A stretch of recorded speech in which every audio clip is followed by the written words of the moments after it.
All right, so let's break down the plan. As we know at this point, Senator John Thune joins me. Good to have you with us tonight, Senator. Welcome. Thank you, Martha. Nice to be with you. It's good to have you with us. So, when you take a look at this plan that would add about $320 billion in taxes over 10 years, and the money would come mostly from the so-called rich. I think a lot of people who will find themselves in this category will not feel like that's an accurate description of themselves at all, and also from the dreaded banks, which the president has basically gone after since the beginning of his administration. What do you think? Well, Martha, as you know, the American people repudiated these policies at the last election. These were rejected by the American people. What the president is saying tonight is he's going to double down on these failed policies, raise taxes on small businesses, on farmers, on ranchers, and use it to grow government. And that's the exact wrong strategy. The American people want to see policies coming out of Washington, D.C. that will create jobs, grow the economy, create better wages, lower the cost for health care, lower the cost for energy, and they're getting the exact opposite out of the president and his administration.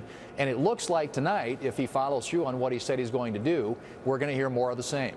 Yeah, Senator, in years past, the State of the Union was just that. It was sort of an assessment of where we stood. Each president uses it as an opportunity to sort of herald some of his accomplishments as he sees them, and also to set an agenda of things that he wants to work on. But when this is the hallmark of the speech, which it appears to be from the early look that we're getting at it just moments ago, it makes you wonder, what the president thinks he's going to accomplish, because these are non-starter issues with folks on your side of the aisle. It's been made quite clear.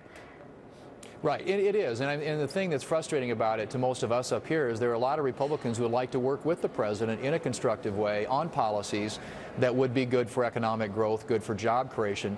But the president so far, instead of extending a hand, is clearly turning a deaf ear to Republicans in Congress and a willingness actually to reach out and create a record of accomplishment that would be good for the American people. So I hope that changes tonight, but this president, in the past at least, in his State of the Union addresses, will get up and say a lot of things, but what we've noticed is there isn't much follow-up when it comes to the actions that would help implement and work with Republicans on his policies. Well, we spoke this morning with Josh Earnest, and the president, it seems that the take is that, a trust fund loop, which is sort of, deal with that tax loophole, I should say, is one of the things on the list. And the way he placed it was, if you disagree with that, if you think that people who have a trust fund should get a tax loophole, well, then, Republicans are going to have to answer for that. So it seems that you're being pitted against these plans as being portrayed as the side of the fence that is not going to be open to helping the middle class. That's the way it's going to be portrayed. If you shoot these ideas down, you're not trying to help the little guy. Right, but see, the problem with that thinking, Martha, is that the president and evidently a lot of people around him actually believe that the government can help the middle class.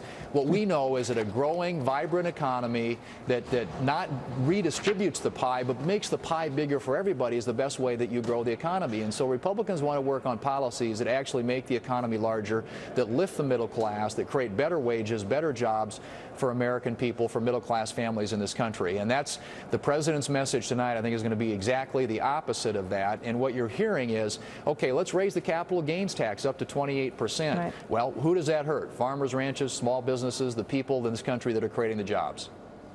Thank you very much, Senator. Good to talk to you tonight. Lots more to come on this, Thanks, obviously, Martha, as we dig into the speech that's about to happen.